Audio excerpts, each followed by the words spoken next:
Have you tried the Cracker Barrel broccoli cheese casserole? It is a completely delicious side dish that you simply must try. This new recipe from the Cracker Barrel is one that should be on your tables. Now, you are going to start with a basic cheese sauce with a cream of chicken soup, milk, and American cheese.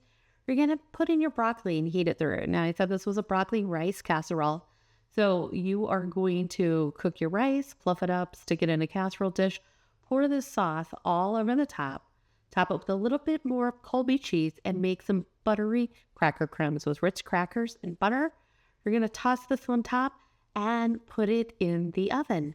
And there you go. You have the Cracker Barrel broccoli cheddar cheese casserole. You like Copycat recipes? Be sure to subscribe and get more Copycat recipes from copycat.com.